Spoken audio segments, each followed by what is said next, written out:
over there. From his surprise appearance on Kill Tony. Right now I'm working at Trader Joe's. What are you doing at Trader Joe's? Just like Trader Joe's. That way. That's it. It's every time. Like, what a big room this is. I walked in here. I said, wow, what a big room. That's it.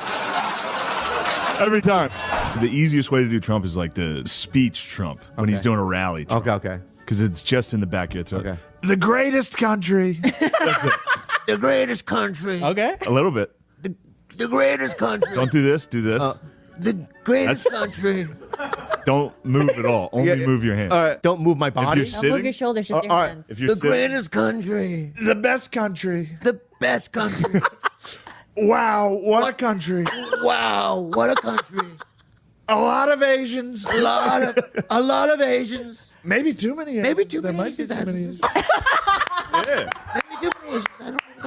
Ari Shafir, what a loser this guy is. Yes. He's 70 years old, this guy. They tell me how old he is. He can't be this old. He is this old. That's amazing. That's great. That's amazing. Thanks. That's amazing. That's very good. We got to get you and Biden, you doing Trump together. President Joe Biden and President Donald Trump for the remainder of the show. This is one of those moments we will never forget. Oh, there's the lovely Heidi, everybody. Oh, hey.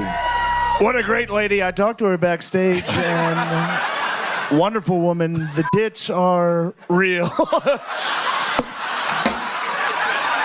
Excuse me.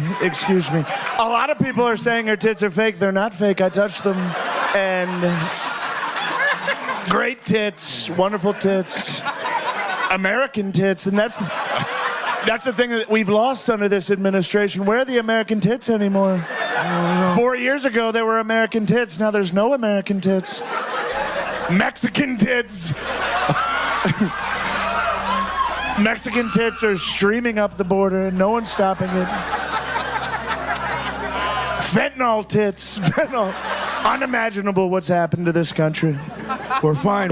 Hey, I smelled her tits too. They're great. Everything's great. We're fine now. We were fine then. We're fine. Hey, you're the sucker.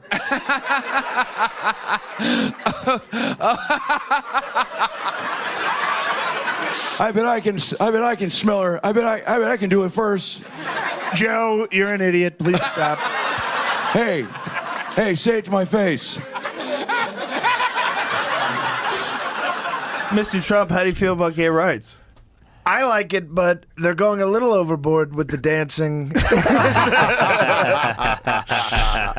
lot of dancing. I don't know about that. Trump, going Matt and Shane's. What's your love life like, Matt Sturm? Pretty non-existent. Last hookup you had, where was that? How long ago was that? Connecticut. Wow. It was like 5 months ago or something.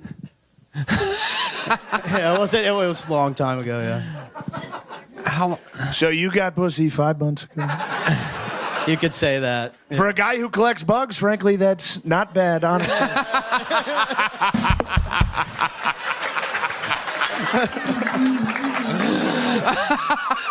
A sad woman in Connecticut fucked the bug guy. And now she's watching this right now. She's at home going, I fucked that guy, and he collects bugs in a jar.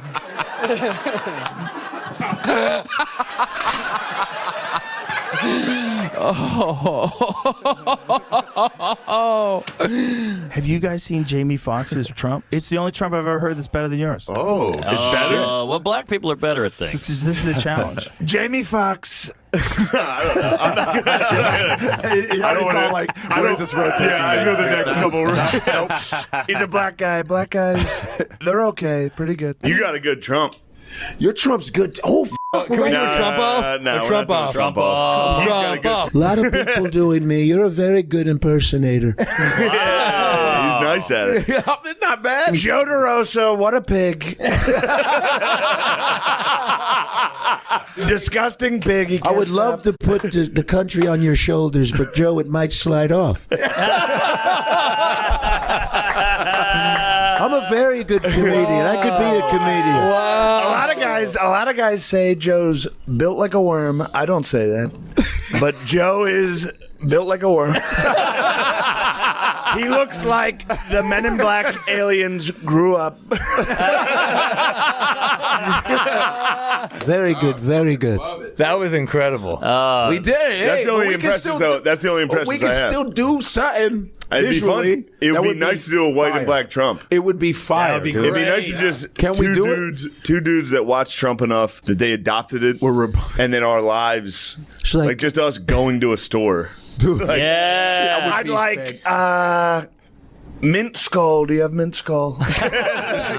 So you have a gun. Yes, AR-15. I'm gonna get another one. I do firmly believe every autistic man should own. Let's get this guy a bump stock. Why not? Is that your first gun, an AR-15? It's my second. I have a Shadow Systems MR920L. Jesus Christ. When they say it like that, you know they mean business. And if you're at the Pittsburgh, fuck.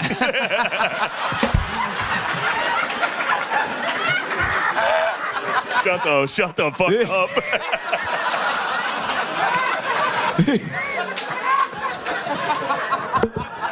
I had a few Bud Lights. I'm going to turn into Sleepy Joe in a minute. We're both going to be doing a Joe Biden impression. I'd like to see you turn into me. Hit me, Red Band. God damn it, Red Band. Red Band, you are a fucking idiot.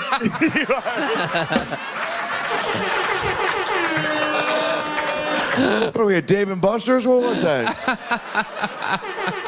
Hey, congrats. You got the high score in skee ball again. I've never played skee ball. I have never once played skee ball. That's what you want? A guy who's never played skee ball, an American treasure?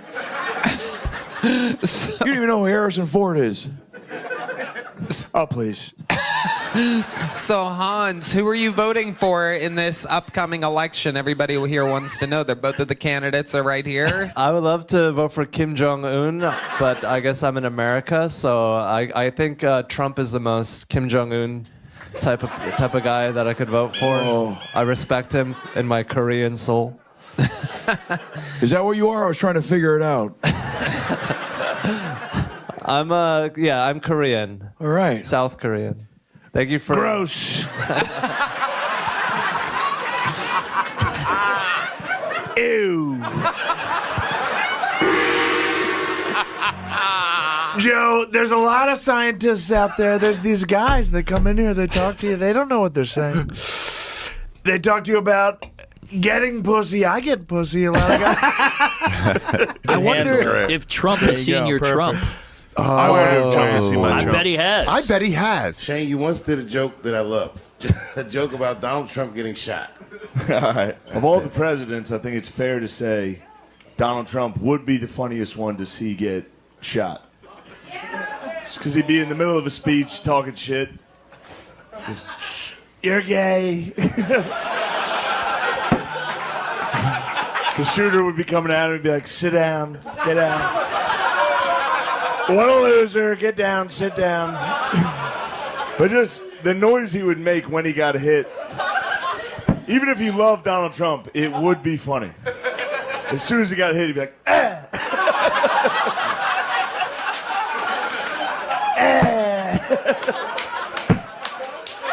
But the rest of the joke, which is my favorite part that didn't really, a lot of people didn't like it, was Biden. I think Biden's the first president you could punch assassinate. You just walk right up to him and be like, Mr. President, how the fuck are you doing?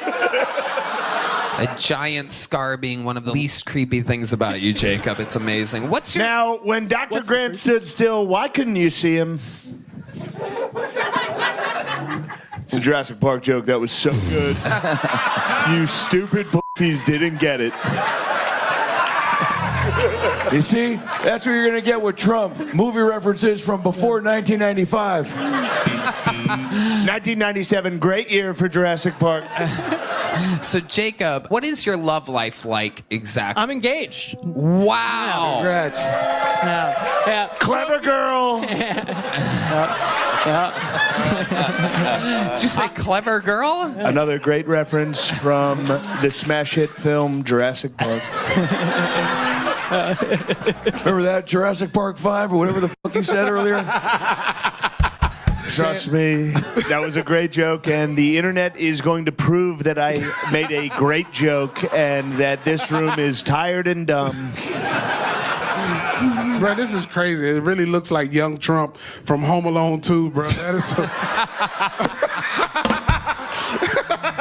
It's so crazy, bro. I'm up here. You all got a Home Alone 2 reference, and no one knew Jurassic Park. What a few years ago, excuse me, a few years ago, everyone would have got the Jurassic Park Bro, reference. this is so crazy. It was a Jurassic World under my administration. What is that dinosaur on your arm? A fucking Stegosaurus? A lot of dinosaur talk tonight, and you would think with all this talk they would understand Jurassic Park. Nobody understood Jurassic Park. I know. That's really History will look kindly on that joke. I have no doubt. Each of you is going to meet for about 3 minutes. Then you're going to hear this buzzer. And when that goes off, we're going to move to the next table. Ready to find some love? Tana. What are you doing here? I was asked to speak at this hotel. It turns out there's some type of pussy banquet going on. F you fucking piece of shit, ugly, fat, orange. Social media. They had to take it away. I was too good. In fact, go ahead, put it back up. Put it back up. People say I've got bad makeup. Tana looks like someone painted her face like a clown. That's what we're gonna call her. Tana It the Clown. She looks like him. She looks like she should be in a sewer, bothering children. You are utterly disgusting. I'm disgusting. I saw you walk in. I said, "Who's this? Is this a pig?" I didn't know they were letting pigs in. You're a dictator. Old sage, what a loser. What a loser she was. Somebody needs to tell her that her pussy stinks. When you walked in, I could practically smell you. Your vagina stinks. Smelled You know up what? the whole room. No one here is gonna go on a date with you. There'll be no problem there. I'll get a date. There's gonna be so many dates. People, whoa, this guy is so.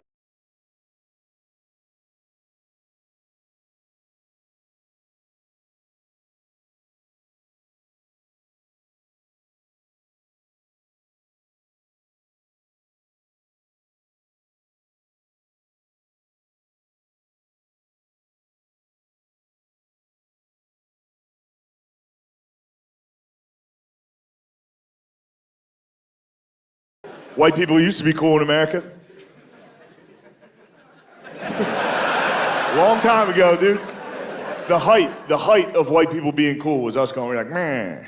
That was as cool as we got. We're like, man, say, ha ha, man. And then the day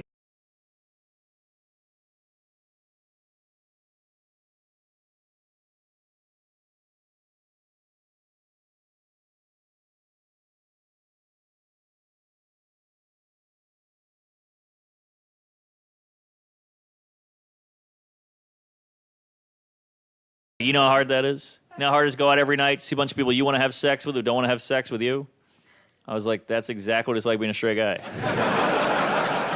What the hell are you talking about? I would argue it's just hard for me to sleep with a woman as for you to flip a hetero. He was like, nah, you have no idea. You got to take him out for hours, convince him. Yeah, same here. He's like, nah, even if you do pull it off, which is like a miracle, they feel horrible after.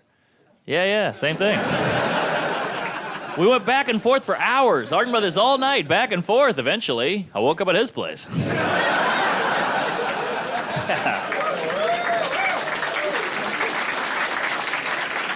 Oh, yeah. I went to the gay pride parade last year, still sore. Had a good time, met a lot of characters out there. Met a gay guy there, hated straight people. I never heard of that. He was a heterophobe. I didn't know that was a thing. He was like, yeah, screw straight people. You guys are the worst. I was like, whoa, come on, man. We got to get along. Also, without us, you wouldn't be here. Don't bite the hand that breeds you. Yeah. And I have to ask who's gay, sir, because I have the worst gaydar on the... I can't tell who's gay. One of my friends is always bragging about his gaydar. We'll go out, he's like, he's gay. I'm like, well, that's not that impressive. I mean, we're at a gay bar. I don't know. You wouldn't impress me with your gaydar? Start pointing out gay babies. Now that's impressive, right? Like, see that kid breastfeeding over there between you and me? He's miserable.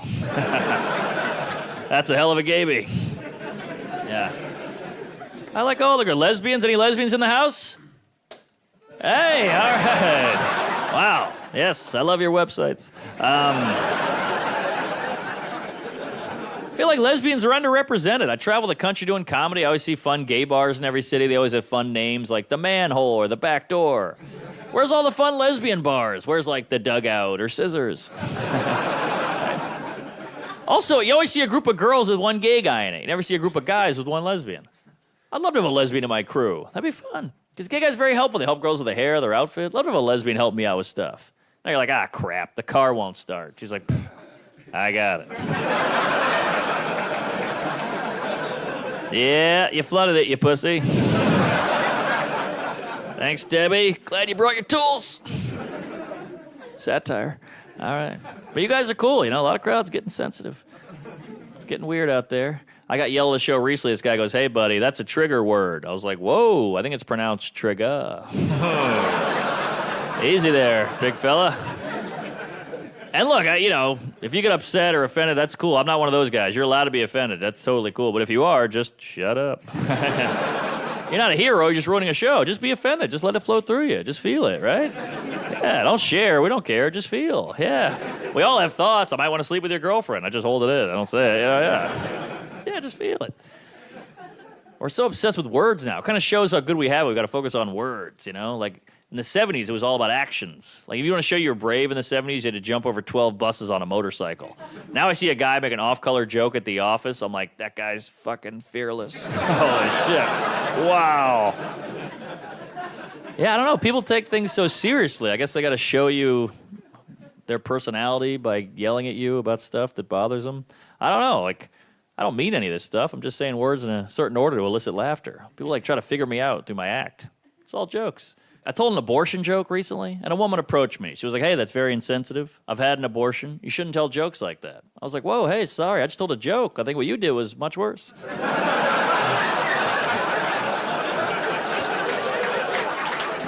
But, either way, I'll see you at home later, honey.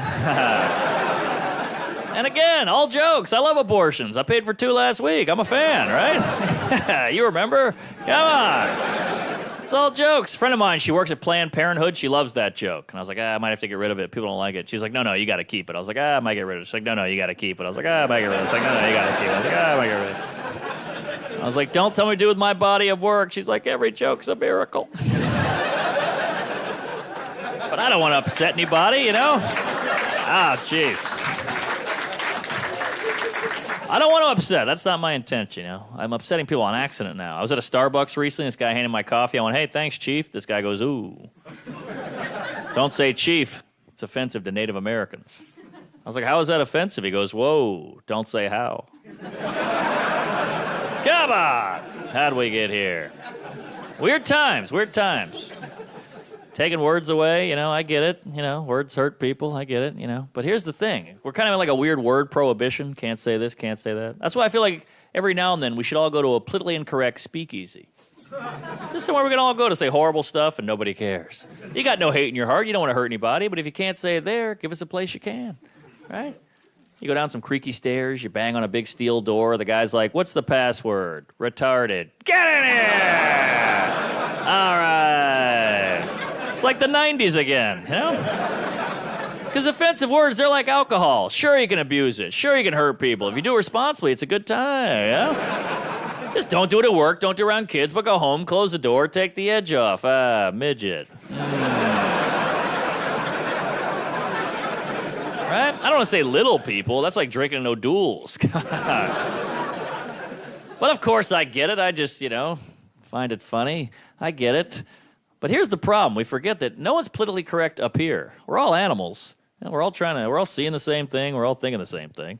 No one's PC in their brain. That's just a filter you put on when you talk so you seem nice. Like, no one sees a hot girl bend over and thinks, look at that independent woman. I'd like to treat her equally. No, we're sick, men and women. We're gross. But look where it's all gotten us. Doesn't it feel like the whole country's pent up? Feels everybody's angry right now. We got white supremacists, protests, hate groups. It's weird you're allowed to be hateful in America as long as you're not specific. Isn't that weird? And if you're like, I hate Mexican people, everybody's like, oh my God, what a bigot, prejudice. But if you're like, I hate people, everybody's like, fucking right. Isn't that worse? People are angry now, man. I had one of those White Lives Matter rallies go by my house the other day. I freaked out, then I realized, it's just a half marathon. That was close. I don't know, just be a good person. What about that? Just be nice to people, you know? Yeah. Like, a lot of it doesn't add up. I can't keep track of all the rules. Like transgender, what do you think? That's how I feel. I don't give a shit. You want to go for a man, a woman? Go nuts. Well, go labia. What's the beef? Look, it's weird to hate someone because they're trans, right? But it's also weird to love someone because they're trans. Shouldn't you like them based on who they are as a person, content of the character? People are so phony. I love Caitlyn Jenner. Why? She sucks. She's against gay marriage or ran over a person. What's the good part?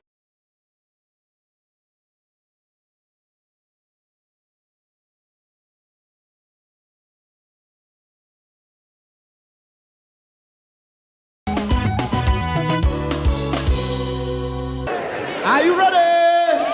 All the way from Kenyatta University, show your love for the very talented, our very own Michael Jackson. Give it up for one and only Why.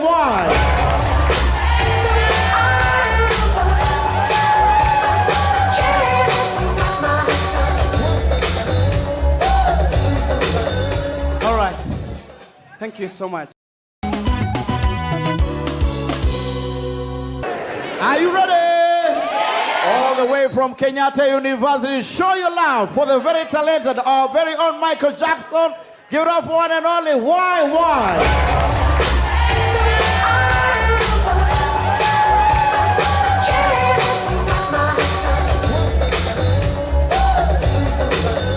All right.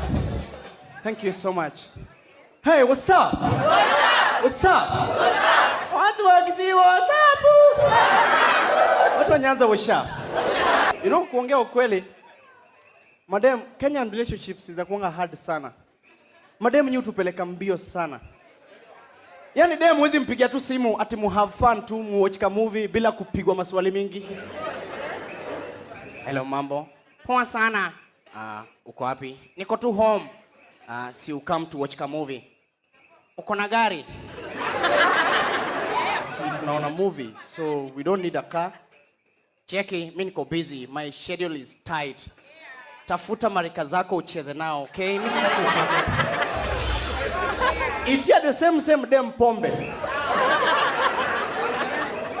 Mambo. Kwaje?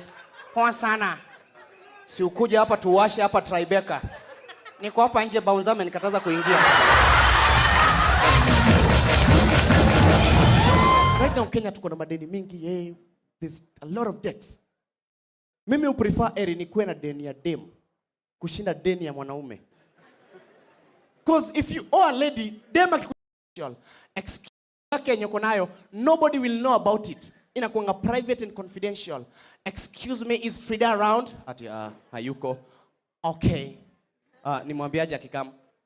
No. It's a girl talk. Duh.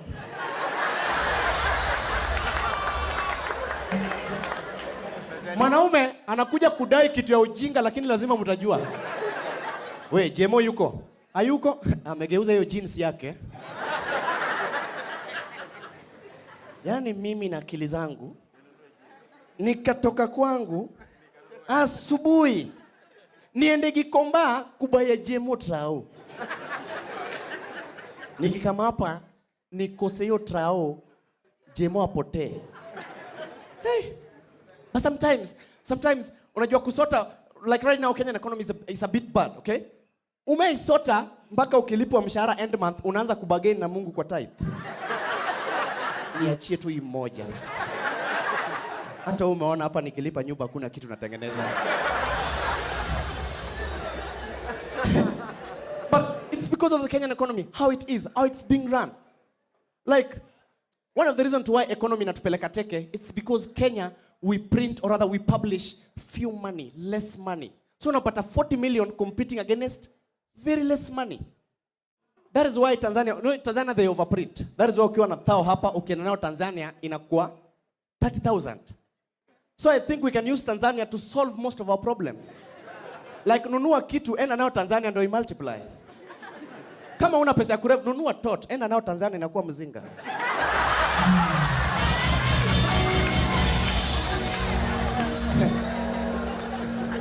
Right now things are very expensive. Very expensive. Even things like sugar.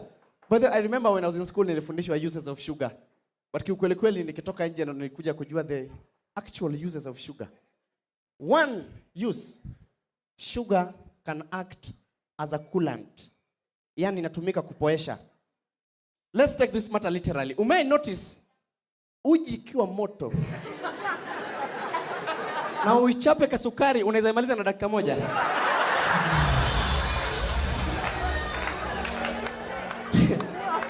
The same uji ikuwe moto na haina sukari. Hata utoke uende sokoni rudi ndio unapata ni kama imetoka kwa moto. Another use of sugar. Sugar is used to minimize manpower. Let me narrow this down. When you're chewing gum, you may notice when you're chewing gum, alafu sukari ishe ndio unaanza kunotice umechoka hapa.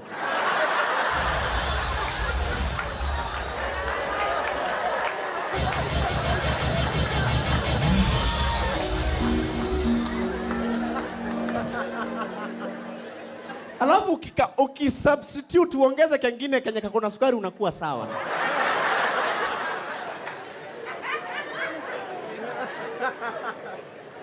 Now, turudi pale kwa uji.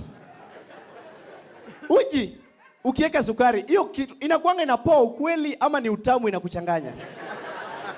Ni utamu inachanganya mtu. So the third use of sugar, it confuses the brain. Okay?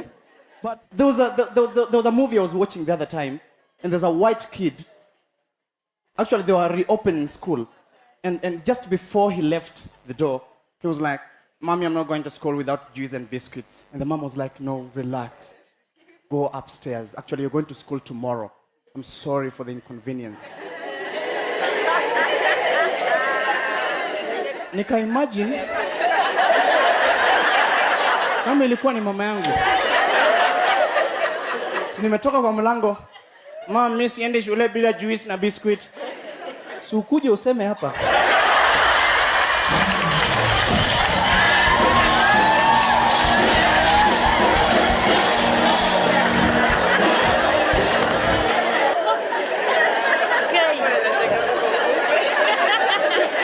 But there's nothing as bad. Umetembelea mtu kwake, alafu kitu yake ipotee na si wewe umeiba. Unaanza kuongeleshwa indirect, kitu hajaipotea kwa hii nyumba.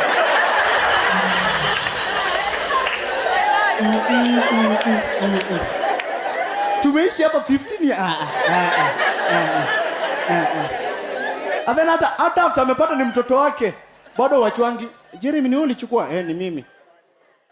Hiyo tabia haukuwa nayo.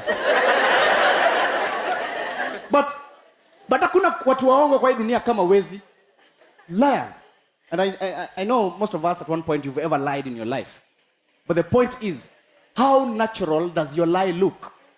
Your lies should look natural. Like ukitaka kuomba mtu pesa, like for example, nisaidie 200 hapo, nitakurudishia kesho. Unajua ataishuku. So, look for a natural cause that can distort this information ndio ikae natural. Tafuta kitu kama yawning. Bro, nisaidie 200 hapo. Nikurudishia kesho sana. Bro, umevaa miwani usiku. Ndio ukikunywa dasani ikae red label.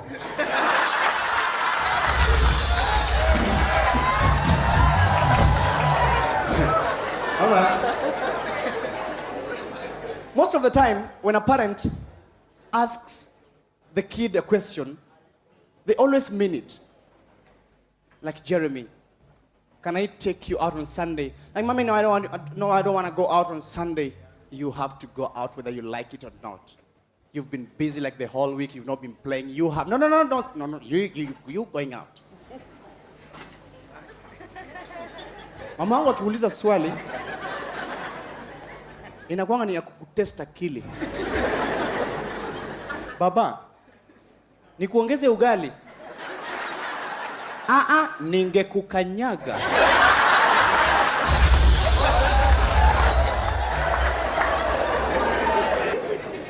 Sasa kuna hii tabia wazazi wanakuwa na, sijui ni kwa nini mtu umeichapwa, mzazi alikuwa anakuchapa and then unakuwa released to go cry at a venue of your own choice.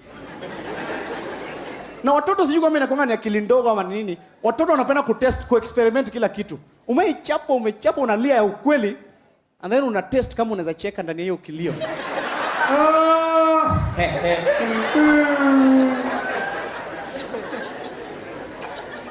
And every kid is destined to greatness, yeah? Kila mtoto akona destiny. And according to me, I always believe that destiny is where you belong, where you're supposed to be, though you're not there yet at the moment. We have two types of destinies. There's a long-term destiny and a short-term. Long-term is held by God. Anajua utakuwa nini in future, that and that. Short-term imeshikiliwa na binadamu. Ni kafetu fulani kadogo, lakini binadamu akiwa na destiny yako kadogo, anakuwa na kiburi. Huyu ni mtu mnafaa muende naye Nairobi the next day, mnatoka ushago, mnatumia lift ya gari yake. Mumeoga asubuhi 5. Mshajipaka mafuta. Alafu saa 5 mchana ndiye anapita na towel na toothbrush.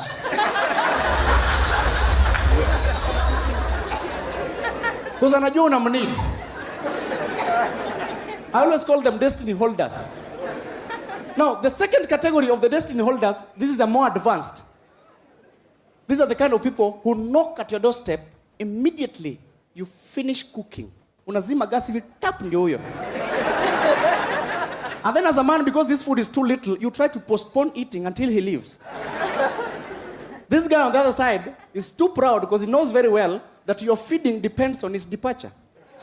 So he does not leave. Wanachezanga kitu inaitwa Hunger Games. Akuongeleshi but you're communicating.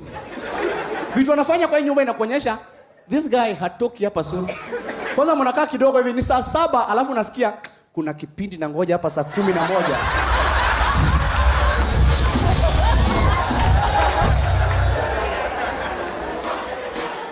Now, unajua kuna watu hucheza games ati unaenda kudoea, unacheza magame una hard to get na nini. But kuna wale sasa wamesomea kudoea. Wako na PhD na masters. They have no time for games. They are very mature. Ni yule anaingia direct, anaingia kwa nyumba, akipata chakula ni kidogo, anakutoa kwa hesabu na ni chakula yako. Anaingia hivi, unamnawisha, unasikia, nyia mkuli.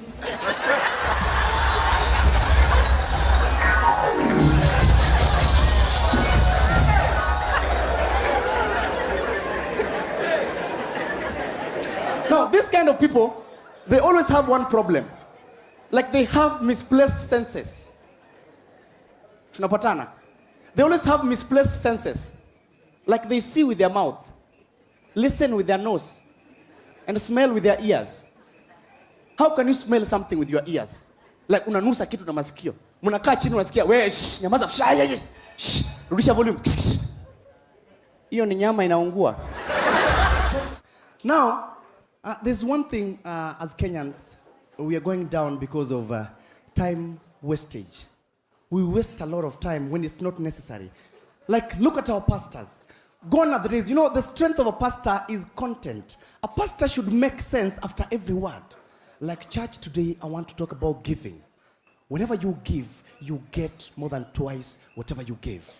Church, a false balance is an abomination to the Lord. But a just weight is his delight. Hallelujah. Mapasta wa siku hizi ni ku-waste words ndio time ya lunch ifike watu waende wakule. Kanisa Western Kenya imeharibika. Central Kenya imeharibika. Northern Kenya imeharibika. Rift Valley imeharibika. Kenya mzima imeharibika. Maga najiuliza, si angesema tu Kenya mzima kitambo.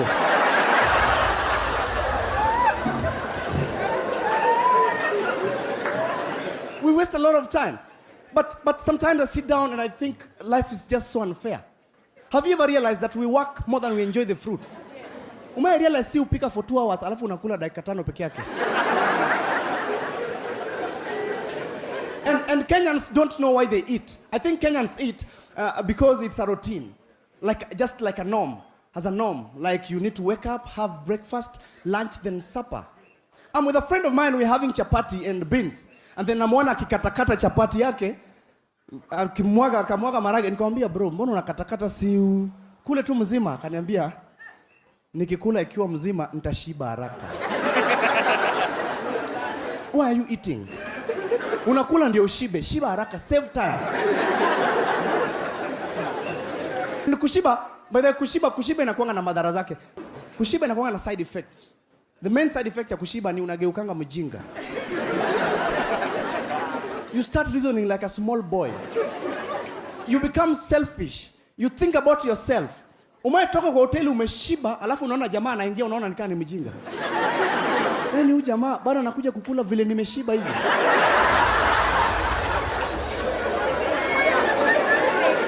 Yes, but I appreciate parents nowadays. Parents understand the value of fitting. Kids wear fitted clothes while going to school. You see kids dressed in some pencil. Akiingia hivi mwalimu anasema, that's my student. Yes, smartly dressed.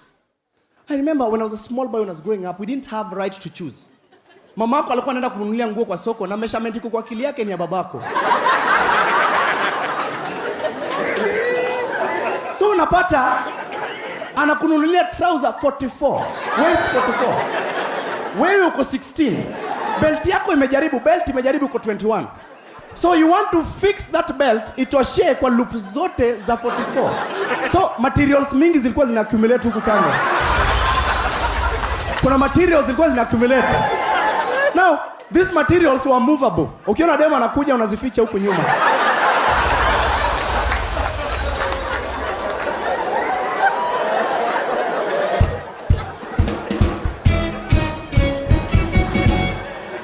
Sometimes, muka chini, I look at Kenyans sometimes, we have a problem. We have a very big problem. When a Kenyan loves you, they do it. If they hate you with passion. Mkenya akikuchukia hakutakangi, hata ukipewa negative compliment bado inamuuma. Nasikia, Tobia anakuanga mwizi mgani bana? Ujaona wezi bana? Kuna wezi hapa nje. Nini? Thank you so much. That's my time comedian Waiwa. Now, Wakenya ni wale. Be very careful. Kenyans will love you and appreciate you if they think you're single. That is why, for example, say dem aike picha yake sahi. Picha yake Instagram au Facebook alafu aseme chilling in Mombasa. Comments na likes. We like you. Cute. Beautiful. Oh my. We miss you. Alafu kesho ikuwe Monday. The same dem achukue picha ya mwanaume mwenye yako na six pack na kona bicep alafu andike hapo, I love you, I adore you, the king of my heart, my MCM all time.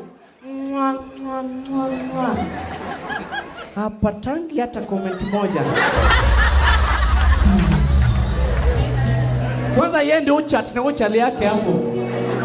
Chali yake ana reply, love you too baby, thank you, welcome sweetie, I adore you. Okay.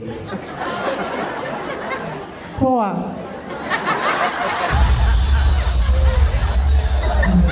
Sasa inafikanga point, hii conversation inaendelea mpaka wanakosa content hadi wanaanza kudiscuss vitu personal zenye mnafaa kupigiana simu. Babe, avocado ilibaki kwa fridge. Hapana sweetie, ukumbuki nilikuwekea kwa mkate. But it does make sense. Sometimes, and if you get into a relationship, such relationships, they do work. And sometimes they get to marriage. There are things that, as a man, if you get married, there are things you need to stop completely kwa hii maisha. Kukula nje. It's bad manners. But Mtanzania akikula nje, you feel sorry, you ku apologetic. Kwanza ataka you keep secret. Dada umenikuta nikinyorosha mboga lakini usiende ukaambia bibi yangu. Maana yake aweza kanipia talaka. Usimwambie tafadhali, nashukuru sana. Lakini ya wanaume wa Kenya sijui kama ni madharau ama ni nini. Ashanyorosha chakula nje, alafu hana aibu bwana, anaingia kwa nyumba, mmepika nini hapa?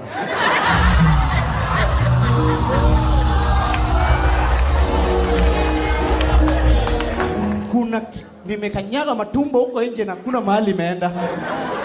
It's so bad. And sometimes you always complain, watu wa Tanzania hawajui kizungu. No, they know. The only problem is they speak English in a Swahili accent. Kenya, we have a lot of problems, even some simple words like the word come on. The word come on has been formed from two words, come and on. It's supposed to be used to encourage somebody or to persuade. Like, mommy, I'm not going home. No, please, baby. Come on, let's go home. Come on. Jim, keep fighting. Keep doing it. Come on, brother. Come on. Mama wangu alikuwa anaitumianga kama matusi. We, nitakukanyaga. Come on.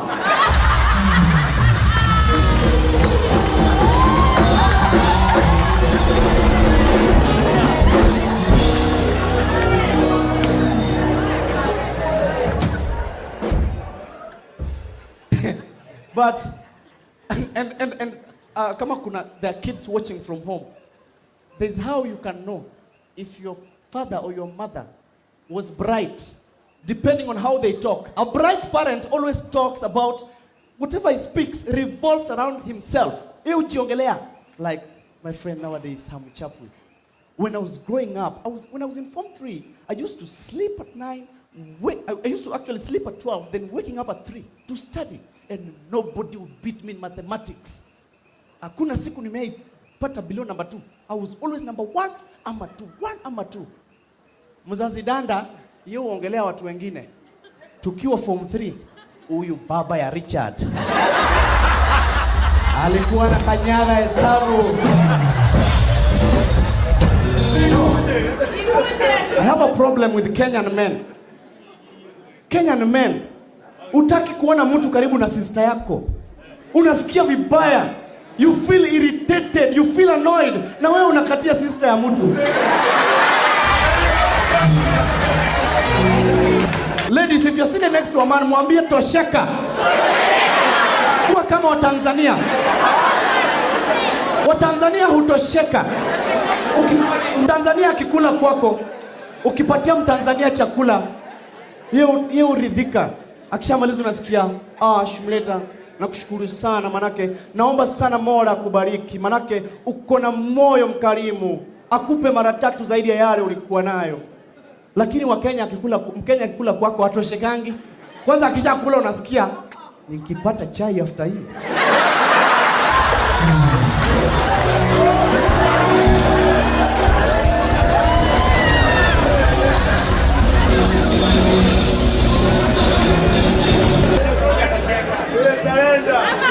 Unajua Mtanzania who think positive.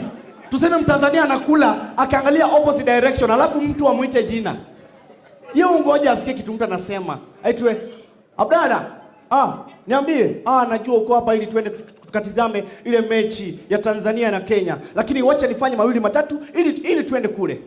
Lakini Mkenya ataniangalia opposite direction alafu umuite akikula, yeye feel insecure, yeye unajua hiyo food unataka. So ukimuitanga na kuanga na response very ready, ni quick response. Johnny, hii chakula ni kidogo bwana. Sija kula tangu jana.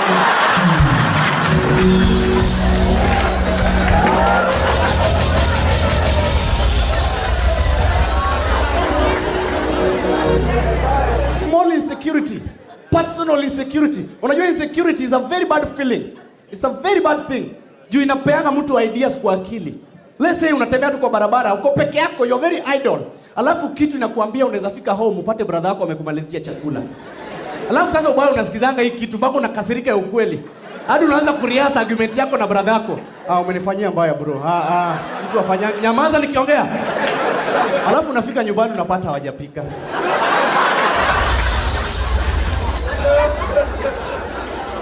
But as Kenyans we need to learn one thing.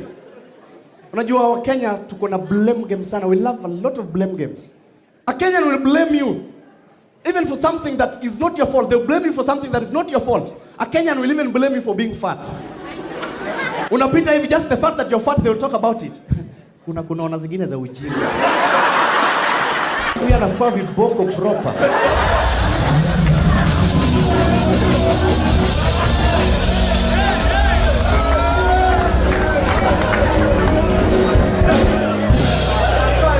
But I don't have have an issue with such kind of people because maybe it's their opinion. The people I have an issue with are people who will blame you even for doing good things. Mwalimu anakuja, anasoma result. And number 1 is Mike Omolo. Alafu unasikia ule pale, Mike pia anataka kutuzoea. Term 1 number 1, term 2 na siachie mtu. You know, when I was growing up, family love in our house was very strong at poverty level. Ile siku hatuna do, siku tunakula sukuma, ulikuwa unaweza access room yote unaweza taka.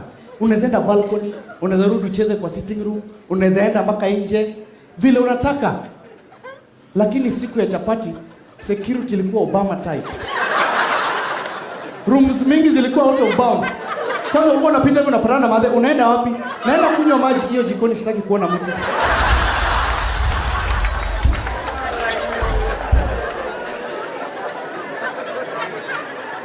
But kids siku hizi, watoto siku hizi wameadvance. Ni kama tu unajua mtoto wa tao anajua kudanganya. Mtoto wa tao kama ni brother yako, anaweza kukudanganyia kwa mama yako mpaka mama yako akuchape jioni because they know how to lie.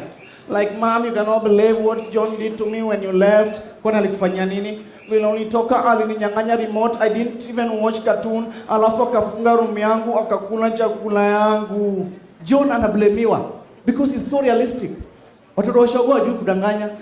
Because wao exaggerate mpaka vitu haziwezi happen. Mama mwezi amini kitu Odero alinifanyia vile ulitoka hapa.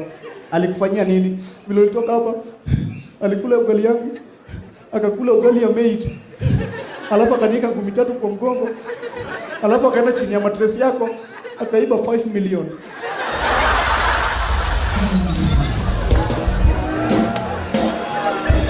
Wewe unajua 5 million ni nini wewe? 5 million ile pesa una spend kama udhani inaweza isha. Na reality ubaya na kuitingi at wrong time. Kwanza unataka kama pesa zako mko wapi? Kujeni. Nishaweka mamizinga hapa appetizer, fikeni. Lakini ikifika 10,000 ndio reality na kuhit, tunaanza kusema nafaa nianze kusave. What are you saving? Unajua mwanaume akiwa na 5 million anakuwa generous, very kind, hata akitembea kwa barabara, "Uncle nisaidie." Usiwahi ignore watoto kama hawa. Ni viumbe vya Mungu. Shika. "Uncle sijakula kitu tangu asubuhi." Tuingie pale ndani. Waiter mko na nini? Nataka huyu mtoto akule mpaka ashibe vile anataka. Lakini pesa ikiisha, sijui kwa nini mtu anakuanga bitter all of a sudden. "Uncle nisaidie." Si uko na mikono. Yaani hii ndio kazi mnafanya hii town. Unajua watoto wanatengeneza pesa kushinda watu wanafanya kazi kwa ofisi. Hao watoto wako na plot. Huyu ni landlord wa mtu vile unamwona hivi. Wacha nikwambie, unajua watu wanatengeneza pesa, wacha nikuonyeshe. Tuseme in a day kiseme mtu akipita, hizi mwacha na chini ya 50. 50 times Nairobi tuko watu ngapi? 2 million. Lakini let's assume ni watu 300 wampe pesa. 50 times 300. Hii ni 15,000 in one day. 15,000 times 30. 450. Huyu si ni mbunge?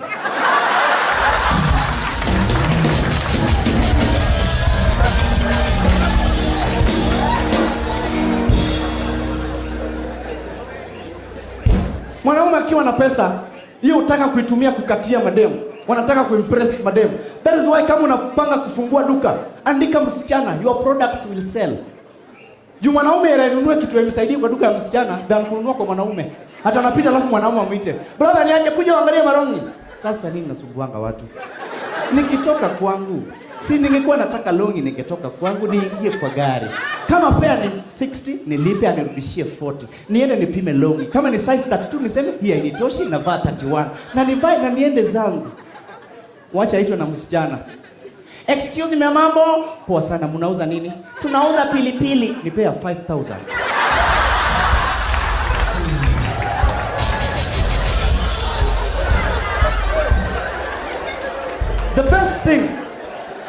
The best thing that mwanaume anaweza fanyia mwanaume mwingine ni kumfilisha. Sijui tabia ilitoka wapi. Ukiingia kwa hoteli, enda uitishe kitu nakula. Si ati unataka kuenda kutisha mtu amekaa kwa table next ndiye ashtuke. Hata uko na pesa nyingi. Be very careful unatisha nani. Unajua kuna siku tuliingia kwa hoteli tunataka kufilisha, tukaona jamaa fulani amekaa kwa meza fulani. Tukasema tunataka kumtishia. Kwanza ni mimi nikaanza, tulikuwa watatu. Akaniuliza waiter, akaniuliza nikupe nini? Mimi nataka unipe kuku mzima hata isichinjwe. Alafu naona kuku inakuanga na kashimo, mwaga kachumbari hapo ndani. Alafu lete na cocktail.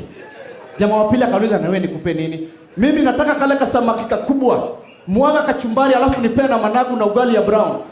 Jamaa wa tatu akafikiwa, kasema kauliza na wewe nikupe nini? Mimi nataka mizinga 3 za 10,000 Kenya shillings each. Ndio ule mtu ashtuke. Akafika kwa ule jamaa tulikuwa tunafilisha, kamuuliza na wewe tukupe nini? Nipe bili ya hawa.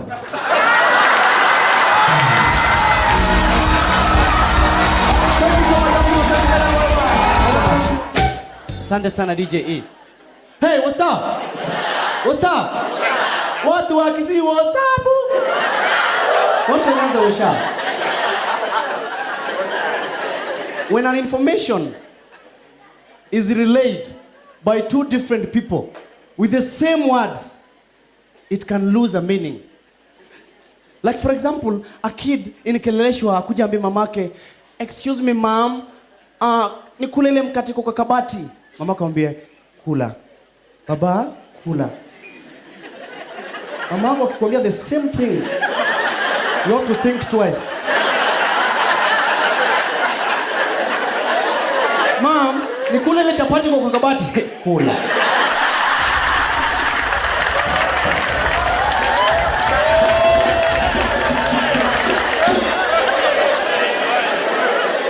Now, ladies, if you're going to see your boyfriend for the first time in their house, you can always know whether he has a good house or not, even before you go inside. Vile anakuchukua nje.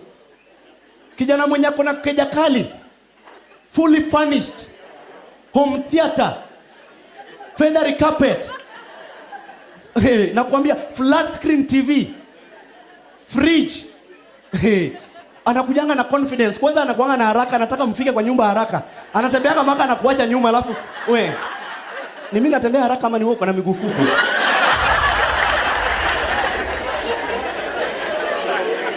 Alafu mkifika kwa nyumba, anaishi first floor, mkifika first floor, anajifanya ati alikuwa anaenda second floor.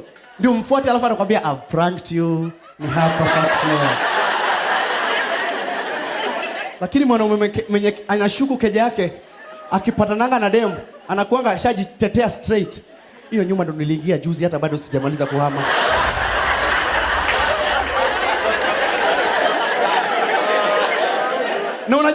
Na unajua mwanaume mwenye akona keja kali has a lot to offer.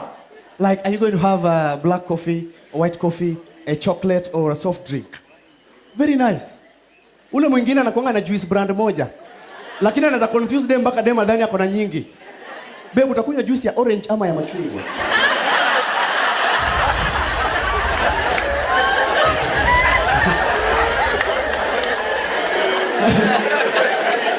Ndio maana wazungu wanatushinda kwa relationships. Kenyan men, please, obey your ladies, obey your women, respect them. Unajua wazungu, wanaume wame respect decisions za madem zao. Like for example, kijana mzungu anakunywa maji, alafu dem yake amwambie, babe stop, it's not clean, it's not treated, please stop it. Alafu utasikia thank you so much for saving my life, I love you. Atu interrupt mwanaume Mkenya kitu anafanya, very stubborn. Babe, acha kunywa hiyo maji iko na worms. Hizo worms ndio proteins.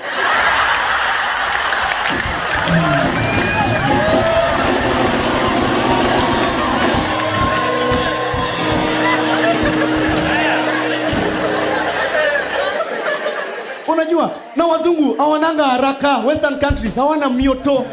You find that people have been dating for many years. They are married for more than 5 years. But bado wanaitana boyfriend and girlfriend. Jay-Z's girlfriend, Beyonce. Beyonce's boyfriend, Jay-Z. Shakira's boyfriend, Piqué. Piqué's girlfriend, Shakira.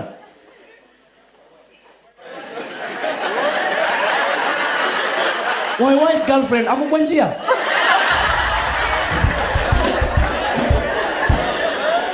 Kuja Kenya. Wanaume wa Kenya hawananga adabu. Mtu anapatana na dem saizi, hata hamjui jina hapa kwa show, hamjui jina.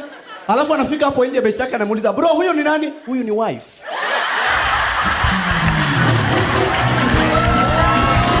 Unajua, if you use the restrooms, make sure unaiwacha vile uliipata. Mtu akiendanga awache washroom ikiwa safi, anatokanga ndani na confidence. Anatokanga pale, kwanza ananawa pale 7 minutes. Mpaka anatoa serviette, anapanguza viatu. Mtu ameiwacha ikiwa chafu, anatokanga nje kaa shajitetea. Hizo choo ni chafu, hata sijakojoa.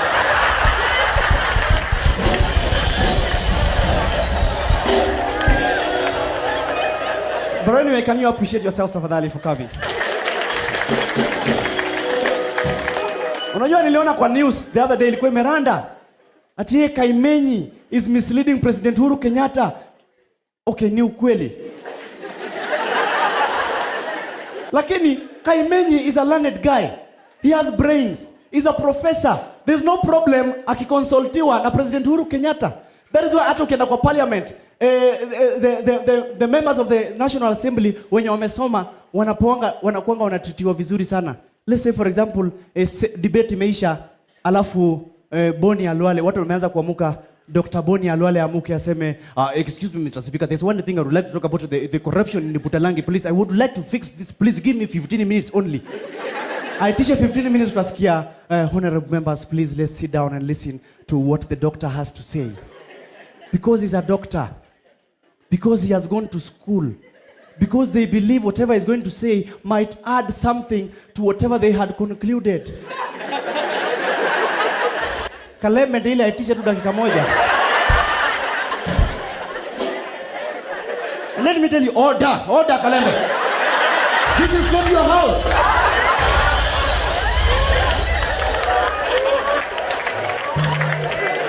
And even in school, and even ilianza kwa shule, even in school, bright students were trusted by teachers. A bright student akienda kureport mtoto danda, hata wakonfirmingi kama ni ukweli. Excuse me sir, can you imagine Joseph again?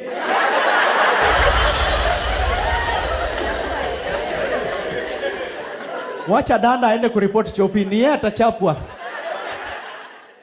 Excuse me mwalimu. Speak in English. Mike has hit me. Why are you pocketing? Hizo nini kwa mfuko? Hebu toa. Raba na pencil tulisema ni vitu zinawekwa ndani ya set wakati wenzako wanasoma. You are joyriding, reporting issues that mnaweza maliza na head boy.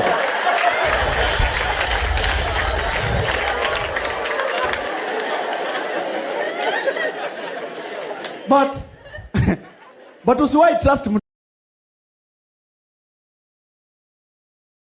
NTV. Now one man today was brutally attacked. Mori kidogo. Kwanza na haipingi, kwanza na MC mtu. But he has brains. He's a professor. There's no problem. Student akienda kureport mtoto danda, hata wakonfirmingi kama ni Mike has hit me. Why are you pocketing? Hizo nini kwa mfuko? Hebu toa. Raba na pencil tulisema ni vitu zinawekwa ndani ya set wakati wenzako wanasoma. You are joyriding, reporting issues that mnaweza maliza na head boy.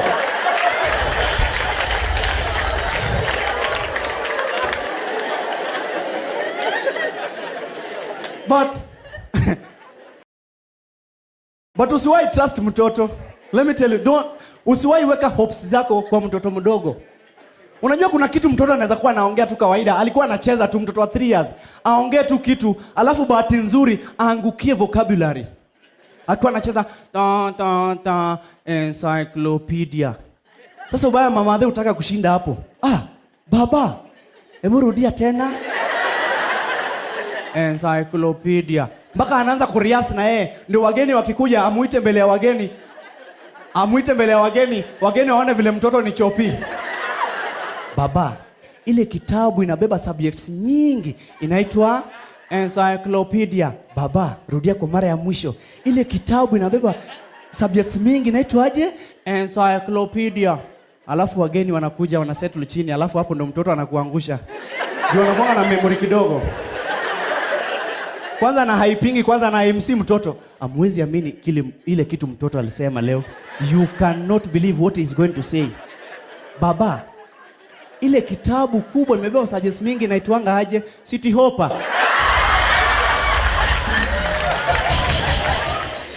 Be kind. It doesn't cost. No maana I know elderly people wananielewa sana. They understand that phrase. No maana utapata utawahi pata mtu ako na 45 years amekunyima lift. Because amekuwa na magari. Mu excite anymore. Na kikunyima lift, it's worth it. Like, hey bro, can you drop me in town? No, I cannot drop you in town because I'm traveling with my wife and there are things we want to discuss. But mtu wa taxi vipi? Taxi mpaka town ni pesa ngapi? 500. Ongeza 100. Very nice. Lakini kuna vijana wadogo wamenunua gari 2 weeks old. Wamejaza na immaturity na kiburi. Mtu anakunyima lift na reason ya ujinga. Bro, uniweke town. Honi yangu ni mbaya bwana.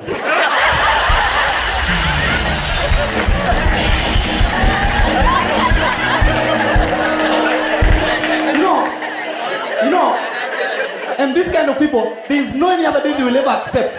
They will never accept that they are going the same direction with you. Just so that asikupatie your lift. Hata sahi carnival show itaisha hapa unapendia mtu, ni aje bro? Unaenda town ndio ni drop? Mimi naenda Rongai bwana. Si basi uniweke hapo kwa gate napitia bypass.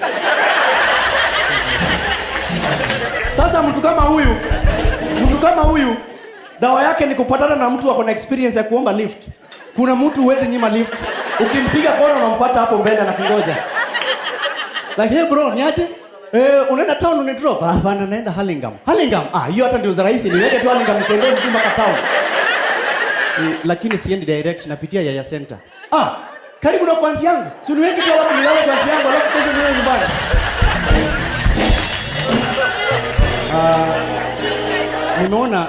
Nimeona hata nisienda Yaya Center because of the traffic. Unajua kuna mtu nimepark Kino. So wacha tu niende Kino alafu tuonane kesho. Unajua nikitaka niweke town nipande gari za kwetu Kino. Si tuende Kino direct. Unajua kuna mtu nimemweka West, lazima nione mtu kidogo West. Nitakungoja. Naenda kukaa sana. Nani amekwambia niko na haraka? Not everybody who sits at the back left of a car is the owner of that car. Kujua mwenye gari ni rahisi sana. They don't talk much. Waka tu kwa gari ni instructions tu.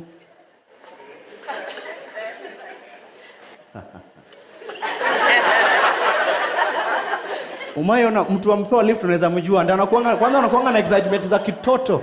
Wakitembea kwa bana kusalimiana. Moses! Unaenda town?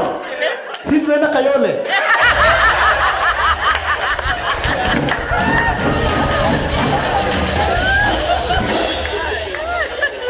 But kama kuna kitu napenda ni watu wako na pesa wanakuanga humble sana.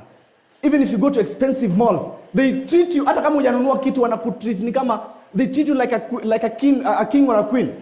Are you going to look at the shoes? They are 97,000. I don't know sinunui leo. How about that shirt? No sinunui. And the trouser? No sinunui. Jaribu kukataa njugu ya hoka.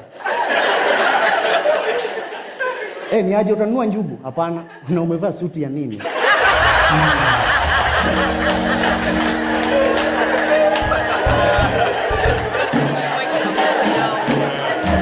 And unajua, suti inapendwa sana na media personalities. I know most of you watch news. Kuna wenye watch news ya saa moja na saa 3. Saa moja ni Swahili, saa 3 ni English.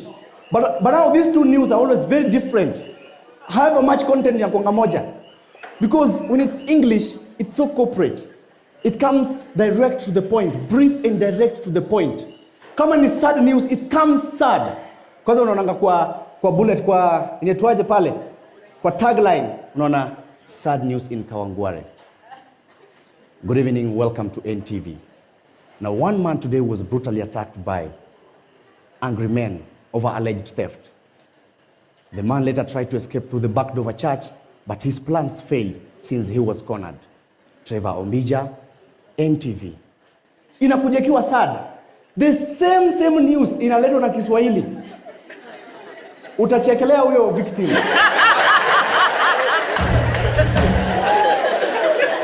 Kwanza tagline, cha mtema kuni.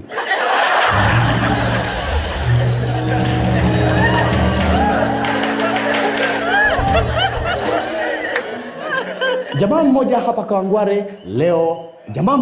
Kawangware leo apata kichapo cha umbwa baada ya kujifanya mkora na kuanza kuwalaghai watu mali yao. Jamaa huyu alijaribu kutorokea kanisa fulani ili apate wokovu wa dakika za mwisho, lakini Bwana akamwambia, ondoka hapa, sikujui.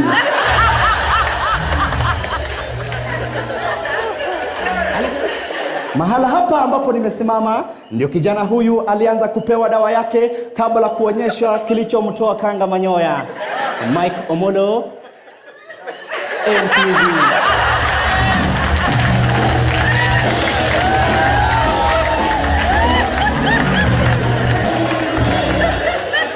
But I respect watu wa media, journalists. They work hard, and that is how most Kenyan men tunafaa tukue. We work hard, ndio tuache kudoea. Umeenda kudoea kwa mtu. Alafu sijui shida inakuanga wapi, mtu amekuja kudoea ndio bado ucheza hard to get. Ati akiona chakula kwa karibu kuiva, anakuthreaten na anaenda ndio muite.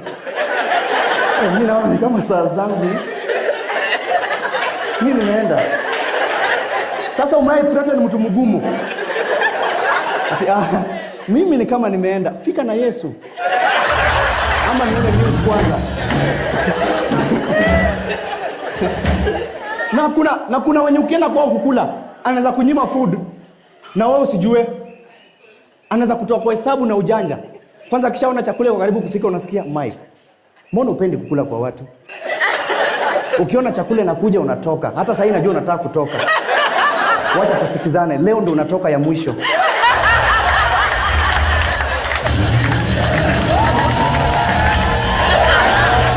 Most of us we come from far. Kila mtu hapa ametoka mbali. Si ndio? And sometimes we have to testify kwa kanisa. I love pastors wakuja kutestify, wana kurefer.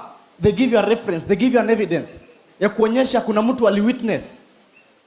Like church, I'm telling you I've come from far. Brother Daniel here was with me. We didn't have fare, we could trek to town. We rarely had clothing or even food. But right now he's a millionaire. And I'm along that line.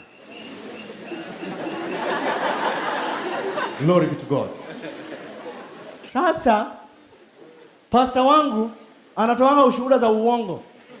Akishatoa ushuhuda za uongo, anakurifaa kwa mtu hutaipata. Kanisa nakuambia nimetoka mbali. Mimi ni mtu nimelala nje. Town 3 months. Juzi Bwana amenionekania, amenipatia 6 bedroom house Kileleshwa. Iko na hot shower. Ukidhani na kudanganya, uliza Ayubu. Ukidhani na kudanganya, uliza Noah. Ukidhani na kudanganya, uliza Shadrach, Meshach na Abednego.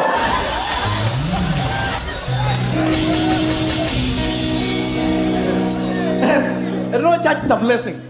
And as much as we go to church to get blessed, parents, you are a very big blessing to your family, to your kids specifically. Najua nyu shangasa zingine kwa nini mtoto wako anaanguka mtihani. It's because you brand them stupid while hitting them sometimes. Nani amekanyaga mjenga pumbavu kondoi. I'm waiting for that day a Kenyan guy will come home and be like, nani amemwaga maji hapa? Engineer wewe.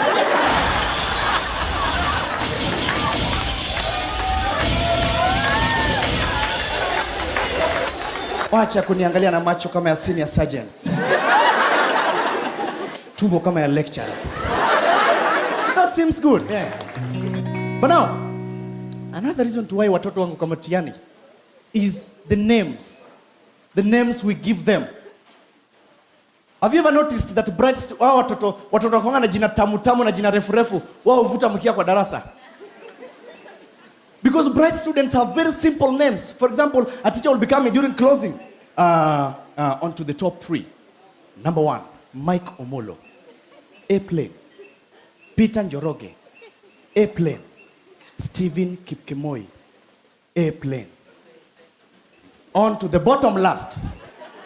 Sylvester Thompson McDonald. Xaverian Clicorix Mariko. And finally, St. Hamilton Freeway.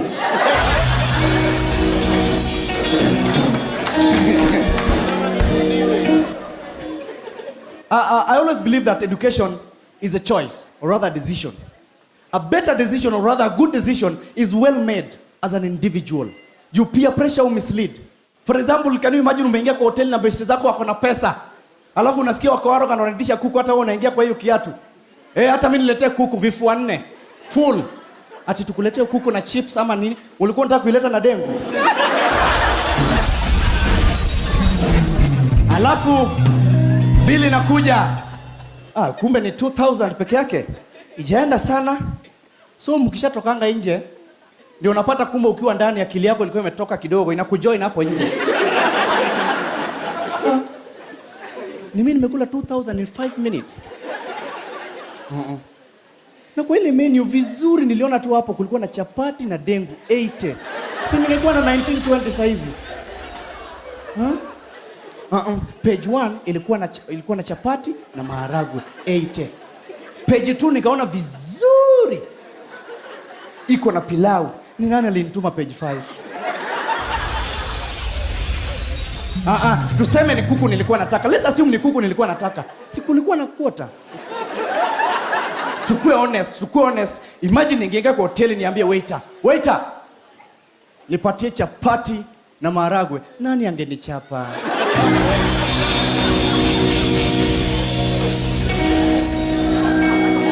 But if there are people I like in terms of decision making are ladies. Can you give it up for yourself sometime? If a lady finds that you're cheating on her, then amue anataka kufanya kitu, she will do it. She will go for her decision. Akuje like, I don't like the way you've been treating me. I've given you my best. I've been there for you. Then right now you're cheating on me with other ladies. I'm going to take poison. Unakuja jioni unapata alienda. Kwanza umthreaten, suende. Unapata amejinyonga ama amechukua poison. Mwanaume pia uthreaten kujiua. I'm telling you, I don't like the way you've been treating me. I've been buying you shopping. I've been doing everything, paying your rent, buying you expensive gifts. Alafu you're cheating on me with other men. Naenda kujiua. Si uende. Humo unatakanga nikufe. Well, thank you so much, Altamita Komena Worldwide. And I love you all.